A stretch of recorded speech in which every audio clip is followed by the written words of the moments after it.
आप सुन रहे हैं एजी एंटरटेनमेंट की धमाकेदार प्रस्तुति।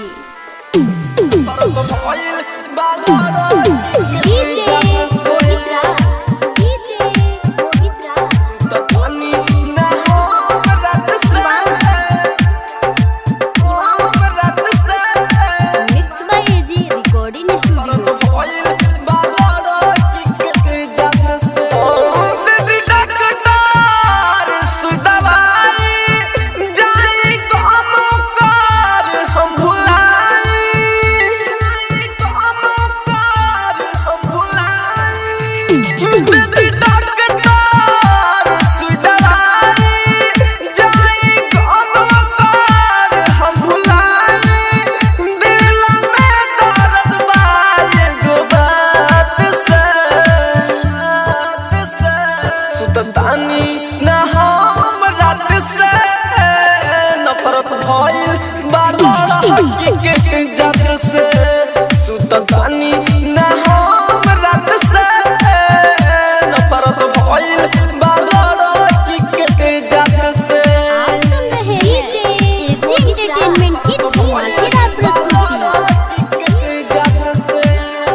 छोड़ देवेली सदीवाना बनाइए के मन कर मोर जाई दहिया हजाराइए के अब नहीं होई हमसे कौन गलतिया प्यार नहीं कर मैं अब जिंदगी में भुलाइए के जिंदगी में भुलाइए के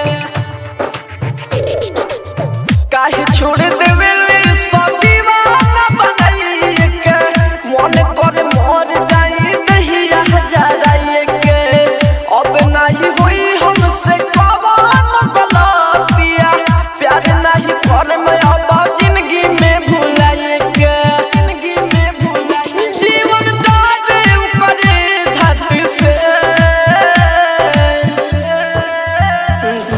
तानी न हम रात से नफरत भइल बाला के इज्जत से सुतानी न हम रात से नफरत भइल बाला के इज्जत से।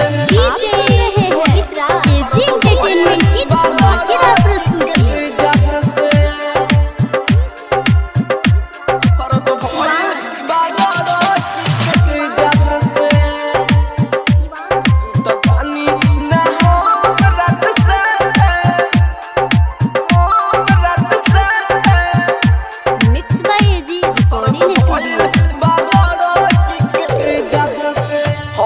बसूरत चीज़ला बेवफा हो काहे के बनवला ऐसन भूमि पर हो दिल टूट गइल बा टूटी न दोबारा राजा राजा धानी से हो गइल सफा हो सफा हो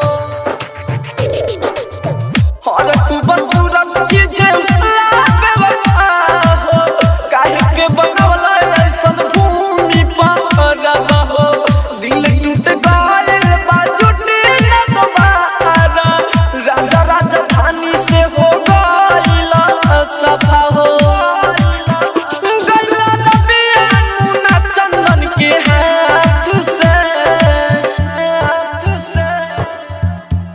तानी न हम रात से नफरत भइल बाला के इज्जत से सुतानी न हम रात से नफरत भइल बाला के इज्जत से। रिकॉर्डिंग स्टूडियो रोशनपुर सपहा।